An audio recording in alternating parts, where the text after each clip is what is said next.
Well, hello and welcome everyone. I welcome you all at this channel. So today we will be starting with company law, introduction to company law, lecture number 1. But before starting the video, the complete video is also available in Hindi. So link is in the description box of the video. So let's begin with our lecture. Have you ever heard of these big companies like Reliance, Amazon, Apple? Do you know how big they are? Okay, let's start with the Reliance. Do you know the Reliance founder started his career as a petrol pump attendee in Yemen? And do you know that Amazon CEO Jeff Bezos left his job to start Amazon? And do you know that Steve Jobs started Apple in his garage?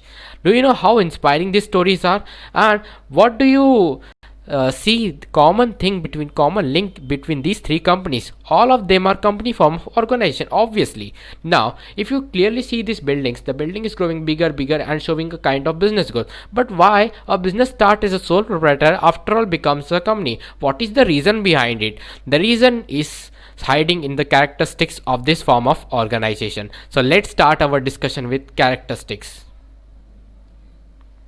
Okay, the first characteristics of a company is corporate personality. So what do I mean by corporate personality? Corporate personality is nothing but distinct from its member. So basically a company will be a separate legal entity from the founding members who are incorporating a company. Means I am incorporating company means the company will be a different person. Okay, now a company, since it is a legal person, it is a separate person, can own land, bank account in its own name. It's just like a natural person but an artificial person which is created by law. Okay, now it can even own a land, bank account in its own name. Okay, now the next thing that proves the corporate personality of a company is hiding in the case law of Salmon versus Salmon and Company Limited. This case law proves that a company is a corporate personality. Okay, let's discuss case law. So there was a leather manufacturer named Salmon. Salman had two sons. His two sons were interested to join Salman's leather manufacturing business. So what did Salman does? Salman formed a company giving shares to his four sons, one wife and one daughter. So he basically formed a company,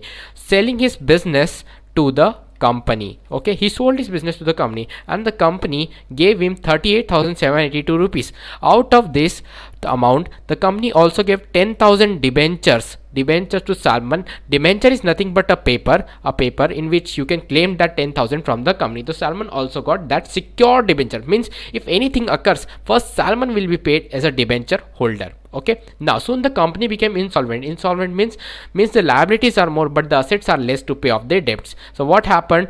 There were two aspects in this case. The liabilities were worth of 18,000 rupees and assets were worth of 6,050. Now there were two angles in this case. There was one, a secured debenture holder Salman, and there were creditors, the raw material supplier, who were unsecured. Now creditors said, Salman, you are the company, you are the creator, you are the responsible for this one. Now give us our first of 6,050 rupees, all of that to us because it is our money. You are the company, you are the creator. But Salman said, no, I will not, because company is a separate legal entity. Now all of them went to the court.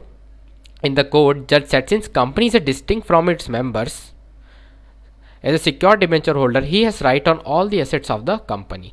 Therefore, Salman won the case and he got all the money. Okay, so lessons to be learned from this case study: that company is distinct from its member means Salman is a distinct person and company is a distinct person. Okay, a company is only liable to pay to creditors means the company will only pay to the creditors.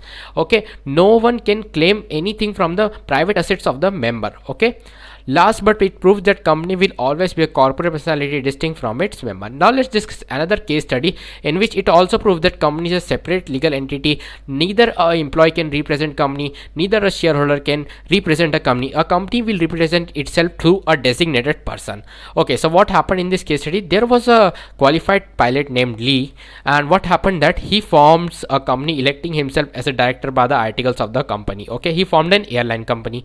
Now what happened that he appointed himself as chief director of the company. Now while working for the company, plane crashed and Lee died. Okay, what happened next? That now Lee's wife asked for the compensation from the company, but the company denied. The company said the company opposed the claim, saying that same person cannot be an employer and employee at the same time. Therefore, the company refused to pay the compensation to his wife. Now, what happened in the court? The judge said, "Oh, on the basis of corporate personality, company was a separate person and Lee was also, and thus, so there was only a relationship of a servant and a master, not of the employer and employee at the same time." That's why this proves that company is a separate legal person in the eyes of law.